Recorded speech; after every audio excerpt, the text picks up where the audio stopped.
everybody, it's Dan. Welcome back. This is going to be a really quick one, mostly just to fulfill a promise to redo this basing video that I did years ago on how I base everything, because I get questions on that from time to time.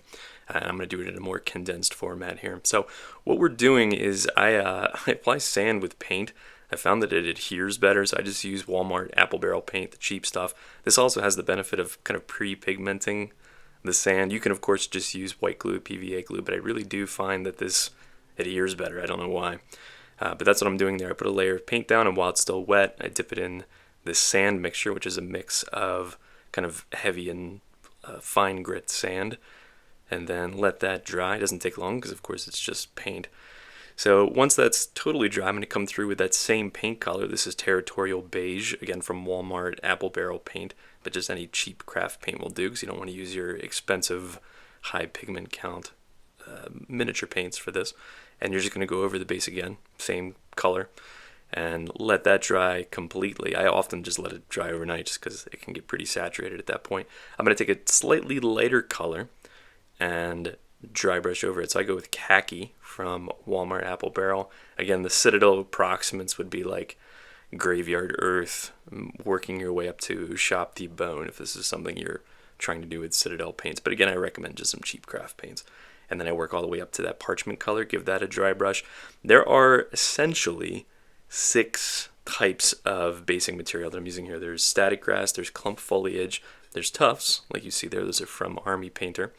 Those are, I think, like the 4 to 6 millimeter tufts. I use large tufts, especially for bigger bases like this. Those are 10 millimeter railroad basing supplies. And then I use flowers, like a neutral, like the shrub you see on the left, and then a colorful one. I have probably like 50 different types, but everything is kind of a variation on those 6 items.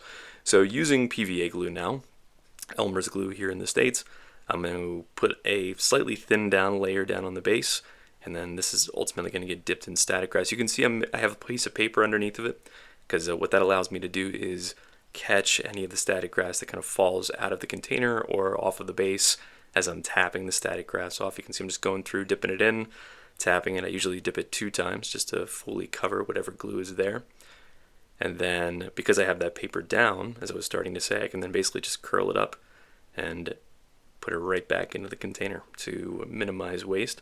Clump foliage, I've had this pack of clump foliage for 20 years, so it's gonna last forever, I think. But yeah, for a base this size, you can see I have of varying thicknesses, about 5 or 6 pieces there, and gluing them down in as random a pattern as I can. You can see I kind of cluster off to one side. You don't want to spread it out evenly across the base because that won't look quite right.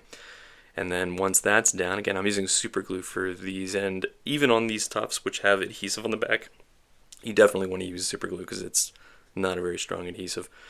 So a couple of those on this base.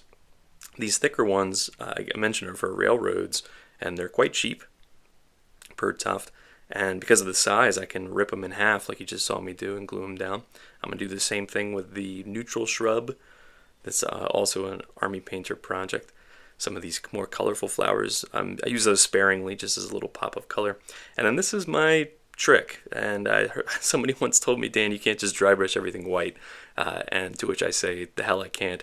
So I found this out by accident. I was painting a Khador army for War Machine, and I wanted like frosted bases, and I found that if you rein in that effect, because I was dry brushing pretty heavily to create kind of a frosty, frozen ground look, but I found that if you do the same thing but very lightly, what it does is it creates almost like a sun-bleached look, and it kind of ties all these disparate colors together and creates, I think, a more natural looking base. You have to be very sparing with this, very, very light dry brush, but I found this is a fun trick. It's kind of like one last step here. All of my base edges get this Rhinox hide color from Citadel. I haven't found a comparable one from like craft paints or even other manufacturers that gets quite the same like rich mahogany tone that I'm looking for my base edges. So this is always Rhinox hide for me. But then once that's done, this is a flight stand. This is for a gyrocopter, as you can now see.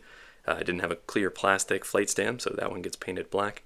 And then there you go, model's all done. So As I said, this is something I use for every single miniature that I do, and I've found that it works for fantasy miniatures, historical miniatures, sci-fi stuff, and it allows me to actually, once the miniatures are done, blend them together for an army if I want, even if they were originally designed for different projects. So anyway, there you go. Appreciate you dropping by for this one, guys. Until next time, happy gaming.